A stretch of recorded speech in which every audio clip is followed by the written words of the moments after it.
নমস্কার।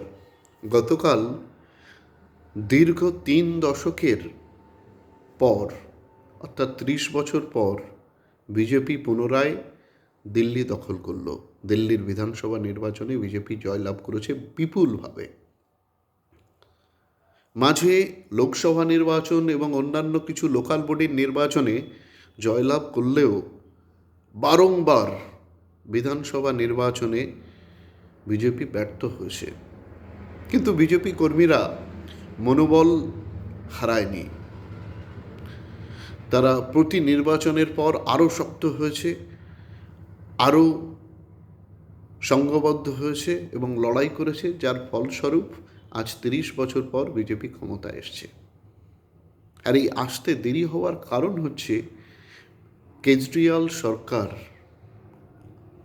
বা আপ সরকার কিছু মিথ্যা জনমোহিনী প্রতিশ্রুতি দিয়েছিল এবং ফ্রিতে পাইয়ে দেওয়ার রাজনীতি করেছিল। মানুষ তাতে প্রলোভিত হয়েছিল, যার ফলে বারবার সেই প্রলোভনের ফাঁদে পা দিয়ে তারা কেজরিওয়ালকে জিতিয়েছিল। এই সিনারিওর সঙ্গে যদি বাংলার সিনারিও আমি একটু ম্যাচ করতে চাই, তাহলে কিছুটা হলেও মিলে যায়। বিজেপি কার্যকর্তা, কর্মী, সমর্থকরা দীর্ঘদিন ধরে এই বাংলার মাটিতেও লড়াই করছে। সত্যি কথা বলতে কি, 2021 সাল থেকে আমরা কিন্তু জেতার লড়াইটা শুরু করেছিলাম। 2021 সালে আমরা ভেবেছিলাম যে এবার জিতে আমরা বিধানসভা দখল করব। তো আমরা বিরাট একটা লাভ দিয়েছিলাম। অনেক রাজনৈতিক আমাদের আসন বেড়েছিল রাজনৈতিকভাবে, কিন্তু আমরা জয়লাভ করতে পারিনি, আমাদের অভিষ্ট লক্ষ্যে পৌঁছতে পারিনি। সাম্প্রতিক যে লোকসভা নির্বাচন চলে গেল, সেখানেও আমরা আমাদের অভিষ্ট লক্ষ্য পূরণ করতে পারিনি। আমাদের অনেকের মধ্যে, বিজেপির পশ্চিমবঙ্গের অনেকের কর্মী কার্যকর্তাদের মধ্যে একটা ঔদাসীন্য এসছে। আমরা নিজেদের মধ্যে একে অপরের সমালোচনা করতে ব্যস্ত হয়ে পড়েছি। এটা আমাদের দোষ নয়। খুব সূক্ষ্মভাবে আমাদের বিরোধী রাজনৈতিক দলগুলো সামাজিক মাধ্যমের মাধ্যমে এবং যে সামাজিক গণমাধ্যম ফেসবুক, হোয়াটসঅ্যাপ, টুইটারে আমাদের ব্রেনে এই বিষগুলো ঢুকিয়ে দিচ্ছে বিভিন্ন কার্যকর্তার মধ্যে, আর আমরা সেইগুলো নিয়ে নিজেদের মধ্যে খেউতে লেগে পড়েছি।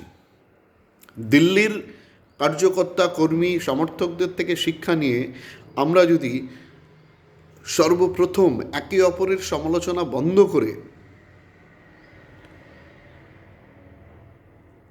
যার যার দায়িত্ব সঠিকভাবে পালন করি, তাহলে আমাদের এই ব্যর্থতার কাল কিন্তু শেষ হয়ে সফলতার কাল শুরু হবে। কেন্দ্রীয় নেতৃত্ব ভীষণভাবে আমাদের উপর নজর রেখেছেন।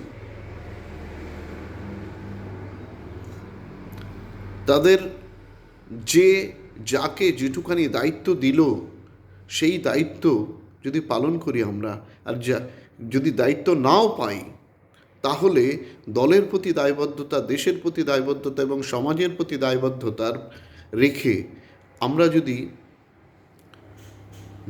নিজের কাজটা করে যাই, একে অপরের সামনে পেছনে বাঁয়ে ডানে উপরে নিচে কে কী করছে না দেখে, দল যেটুকু আমাকে দায়িত্ব দিয়েছে আমরা যদি শুধু সেইটুকুর উপর কনসেন্ট্রেট করে সেইটুকু সফলভাবে করার চেষ্টা করি, পরিশ্রম করি এবং একে অপরের সমালোচনা বন্ধ করে নতুন পুরনো সবাই একসাথে কাজ করি, তাহলে আজকে দিল্লির কার্যকর্তারা, দিল্লির কর্মী সমর্থকরা যে উল্লাসে মেতে উঠতে পেরেছে, তো আমরাও মেতে উঠতে পারবো।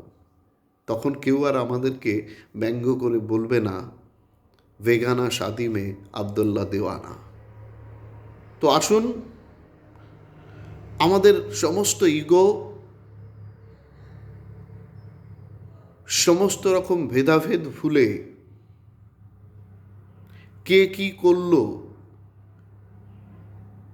সেটা সমালোচনা নিজেদের মধ্যে কিংবা ফেসবুকে, হোয়াটসঅ্যাপে না করে, কে কতটা যোগ্য সেটা বিচার না করে, আমার নিজের উপর যতটুকুখানি দায়িত্ব দল দিচ্ছে, কেন্দ্রীয় নেতৃত্বদের তত্ত্বাবধানে রাজ্য নেতৃত্বরা আমাদেরকে দিচ্ছেন, সেটুকানি দেখে কে কেন্দ্রীয় সভাপতি হলো, কে রাজ্য সভাপতি হলো, কে জেলা সভাপতি হলো, কে মণ্ডল সভাপতি হলো না দেখে দেশের প্রতি দায়বদ্ধতা, দলের প্রতি দায়বদ্ধতা নিয়ে যদি আমরা নিজের দায়িত্বটুকু সঠিকভাবে পালন করি সকলে মিলে, তাহলে আজকে যে জয়ের স্বাদ দিল্লির কর্মী কার্যকর্তা এবং সমর্থকরা পাচ্ছে, আমরাও আগামী দিনে পাব। আমার শুভবুদ্ধি উদয় হোক, আমাদের শুভবুদ্ধি উদয় হোক। মনে রাখবেন, আমাদের পার্শ্ববর্তী কিন্তু বাংলাদেশ, দিল্লির চেয়ে আমরা অনেক বেশি সংকটে আছি। বাংলাদেশে কী বিশৃঙ্খলা, কী অরাজকতা হচ্ছে জেহাদিদের। যদি আমরা একসঙ্গে মিলে এক পথে না চলতে পারি, হাতে হাত রেখে কাঁধে কাঁধে না মিলিয়ে যদি চলতে পারি, বিজেপিকে যদি 26-এ আমরা ক্ষমতায় না আনতে পারি, তাহলে আমাদের আবার কোনো শরণার্থী শিবিরে খিচুড়ির লাইনে দাঁড়াতে হবে সর্বহারা হয়ে। এটাই আমাদের শেষ সুযোগ। 26-এর নির্বাচনকে কেন্দ্র করে আমাদের বলতেই হচ্ছে, হয় এবার নয় নেভার। তাই আসুন, সব ভেদাভেদ, সব ইগো, সব কিছু ভুলে আমরা একসাথে লড়াই করি।